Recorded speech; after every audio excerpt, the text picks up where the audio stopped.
Hi, welcome to the Louie File. I want to talk just a bit about temptation and the difference here, about what the difference is between temptation and actually committing a sin. I was going to look in James chapter 1. I was going to read just a few verses here, if you would allow me to. James 1, verse 14, 15. James 1, 14 and 15. It says, "But each one is tempted when he is carried away and enticed by his own lust. Then, when lust has conceived, it gives birth to sin. And when sin is accomplished, it brings forth death." Did you catch that? See, we're all enticed. It says each one is tempted when we're carried away and enticed by our lust. But that in itself is a temptation. But then it says, then when lust has conceived. See, there's an actual moment when that temptation, that pull toward that thing, and our desire and our lust come together and become one. There's a moment when it becomes sin. It turns from temptation into an actual sin.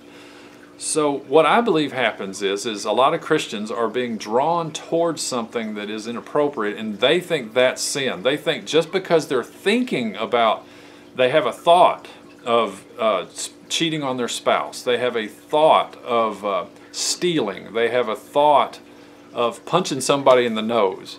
They think that those thoughts are in themselves sin. I'm here to tell you they aren't. We all have thoughts that go through our mind all throughout the day that we have no real control over the thought itself. Now, we do have control over how much we dwell on it.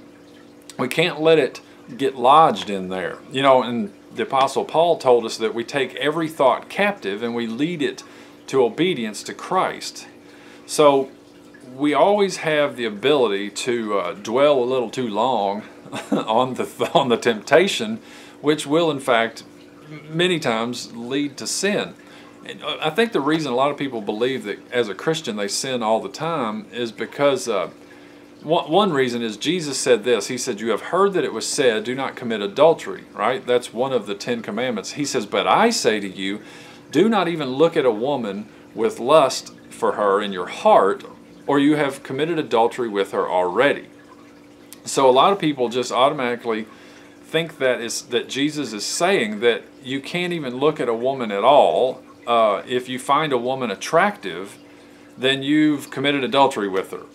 But I think that there's a specific thing being said here, and that is Jesus says that if you look at a woman with lust in your heart, I think that your eyes can be drawn toward the opposite sex, for instance, and you could think, well, that's a really good-looking lady, or that's a really good-looking man, or they're handsome, or they're pretty, or whatever. That in itself is an attraction, and it could be a temptation, but it doesn't mean that that temptation and that desire has met. At some point, only really you know, and God knows, in your heart it becomes a conception. That lust and that temptation come together, and it conceives a sin, and it brings forth some level of death in us. It's not a good thing. It's not a fun thing. But what I want to tell you, what I'm wanting to get across to you is not every thought, just because you have a bad thought, it's not a sin. A lot of Christians think, well, if I was really a good Christian, I wouldn't have thought that. Or if I was really a good Christian, I wouldn't feel like this. And that's just not true. You know, being human, having thoughts and feelings that come into our body and our mind is the normal thing. I heard a guy say one time that we are living in the enemy's camp and he has a right to shoot at us. So we live in a world that is controlled by the prince of the power of the air, the enemy of God. And as long as we live here, we're going to be shot at. So what we do, like I said before, is we learn to take those thoughts captive, and we recognize they are not from God. Therefore, by default, they must be from the enemy. So we take those thoughts and we say, now wait a minute, Christ is not the one leading me in this thought. He's not the one showing me this. So I'm going to put that under submission to Him. And that's how we move on. And then we move on.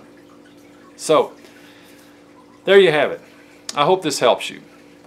Thanks for watching.